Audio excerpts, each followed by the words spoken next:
Hi மக்களே, welcome to the third reports. இன்னைக்கு நம்ம ஆக்டர் தனுஷ் கதை எழுதி டிரெக்ட் பண்ணி நடித்த ராயன் படத்தை தான் பார்க்க போகிறோம். இது அவருக்கு 50th ஃபிலிம். என்னதான் ஃபர்ஸ்ட் இந்த படம் ஏப்ரல் மந்த் ரிலீஸ் ஆகும்னு இன்ஃபார்ம் பண்ணியிருந்தாலும் ஜூலை 26 அன்னைக்கு இந்த படத்தை ரிலீஸ் பண்ணியிருக்காங்க.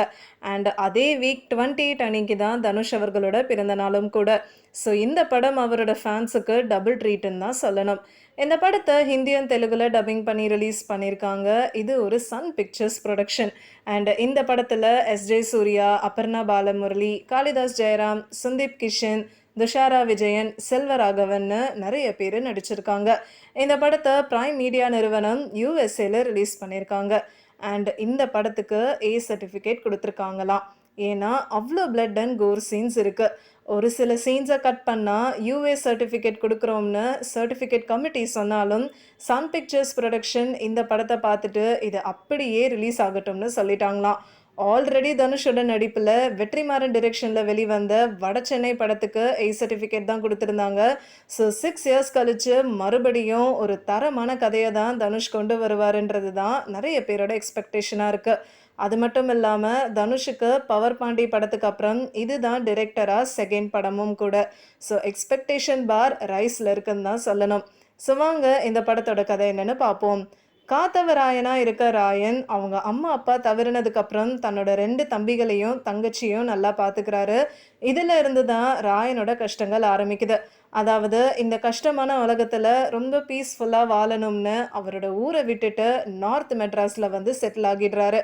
ரொம்ப வருஷம் கழிச்சு முத்துவா நடிச்சிருக்க சந்தீப் கிஷன் ஒரு ஆல்கஹாலிக் பர்சனாக சுற்றிட்டு இருக்காரு. மாணிக்கமாக நடிச்சிருக்க காளிதாஸ் ஜெயராம் காலேஜுக்கு போகிற ஒரு ஸ்டூடெண்ட். துர்காவா நடிச்சிருக்க துஷாரா விஜயன் இந்த வீட்டுக்கு செல்ல பிள்ளையா இருக்காங்க. அதுக்கப்புறம் இவங்களுக்கு தன்னோட பெரிய அண்ணன் மேலே ரொம்பவே பாசம் வச்சுருக்காங்க. ராயன் ஒரு அப்பா மாதிரி தன்னோட தம்பி தங்கச்சியை பார்த்துக்கிறாரு. அப்போ தான் முத்துவை எந்த ஒரு தப்பான காரியத்தில் இறங்க வேண்டாம்னு அட்வைஸ் பண்ணுறாரு. ஆனால் இது எதுவுமே முத்து கேட்கல. கடைசியில் ஒரு பெரிய பிரச்சனையில் முத்து இறந்து போயிடுறாரு. இதுக்கப்புறம் நடக்கிறது எல்லாமே ஒரு பியூர் ரிவெஞ்ச் ஸ்டோரின்னு தான் சொல்லணும். ஆல்ரெடி நம்ம தனுஷை கேங்ஸ்டர் ரோலில் பார்த்துருக்கோம். ஆனால் இந்த படத்தோட ஸ்டோரி ரொம்ப கிரிப்பிங்காக இருக்குன்னு தான் சொல்லணும். வெற்றிமாறனோட அசுரன் படத்தில் ரொம்ப கோவப்படுறவராக இருப்பார். ஆனால் இந்த படத்தில் அதிகமாக கோவம் இருந்தாலும் பொறுமையாக ஒவ்வொரு விஷயத்தையும் கால்குலேட்டிவாக மூவ் பண்ணுறாரு. ஃபர்ஸ்ட் ஆஃபில் ராயன், அதுக்கப்புறம் அவரோட தம்பி தங்கச்சிங்களோட லைஃப் அண்ட் அவங்களுக்குள்ள நடக்கிற ஈவெண்ட்ஸை காமிக்கிறாங்க. அண்ட் ஃபர்ஸ்ட் ஆஃப்லேயே எஸ்ஜே சூர்யா, சரவணன், பிரகாஷ் ராஜையும் காமிக்கிறாங்க. இவங்க எல்லாரும் எப்படி ராயனோட கனெக்ட் ஆகுறாங்கன்றத சூப்பராக போர்ட்ரே பண்ணியிருக்காங்க. அதுக்கப்புறம் செகண்ட் ஆஃபில் ஃபுல்லாக ரிவெஞ்ச் தான்.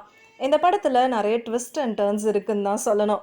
அண்டு ஒரு இடத்துல கூட ஸ்லோ பண்ணாமல் ஸ்டார்டிங்லேருந்து எண்டிங் வரைக்கும் விறுவிறுப்பாக எடுத்துகிட்டு போயிருக்காங்க. இந்த படத்தில் நடிச்சிருக்க ஆக்டர்ஸோட பர்ஃபார்மன்ஸ் எல்லாமே செமையாக இருக்குது. தனுஷ் ஒரு டிரெக்டராக பர்ஃபெக்டாக ரோலுக்கு ஏற்ற மாதிரி ஆக்டர்ஸை சூஸ் பண்ணியிருக்காரு. தனுஷோட 50வது படமான ராயன் எல்லா விதத்துலேயும் செமையாக இருக்குது.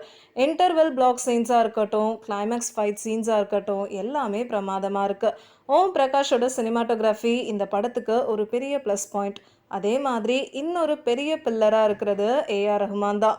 இவரோட மியூசிக் அண்ட் பிஜிஎம் எல்லாமே அசத்தலாக இருக்குது. மொத்தத்தில் தியேட்டரில் போய் பார்க்க வேண்டிய ஒரு சூப்பரான படம் ராயன். கண்டிப்பாக இந்த படத்தை மிஸ் பண்ணிடாதீங்க. உங்களுக்கு இந்த வீடியோ பிடிச்சிருந்ததுன்னா லைக் பண்ணுங்கள், ஷேர் பண்ணுங்கள், சப்ஸ்கிரைப் பண்ணுங்கள் அண்ட் மறக்காமல் கமெண்ட் பண்ணுங்கள்.